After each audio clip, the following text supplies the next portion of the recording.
In this tutorial, we're going to show you how to do hair. So we're going to go ahead and look at the brush off to the left here, which are your green are your keeps, your red are your delete brushes, and your blue is your blend tool, which we'll use on the third step. So our delete local brush is set as my default. I'm going to go ahead and use that. That's a flood filling brush. I'm going to start to take out the background.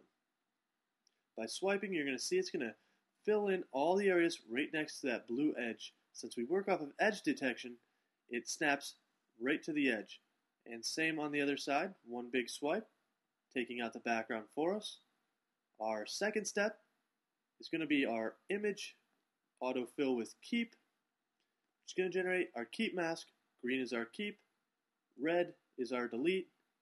And generally what I like to do is turn off my object edges just so I can see where the background is popping through the hair.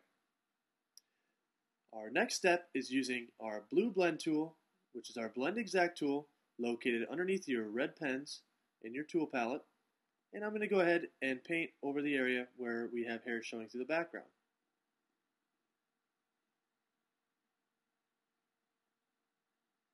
Going around the top, don't want to go too close into the highlights of the hair. It will start to take out parts of that. If I were to blend over his face or his eyes, I could take out part of his eyes, so I don't want to get that crazy with the blend brush. With that done, I've got a nice ring of blue on the outside, which is our blue transition line, which is going to extract the background out. I'm going to go ahead and create my cutout to transparency, and notice it renders it up with the progress bar on the bottom, and creates our cutout to transparency. And then I can actually change the background color to a white. There's our detail. Now notice I did get a little bit of a cloudy spot here on the top. This is something that will happen if you do leave a little bit of a green spot behind as well. And if I use my zoom tool to zoom in on the area up here, you'll notice I've left a little spot of green. And not purposely, but that is causing that area where we have cloudiness in our cutout. So in our workspace, I'm going to go ahead and use my blending tool again, paint over that little dot, and the last tool I can actually use is my camera tool, which is a preview tool.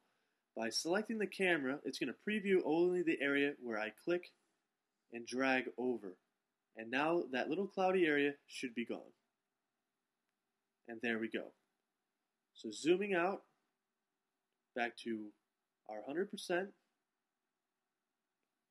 and creating that final cutout, you'll notice that cloudy area is no longer there, and there are all the detailed strands of his hair.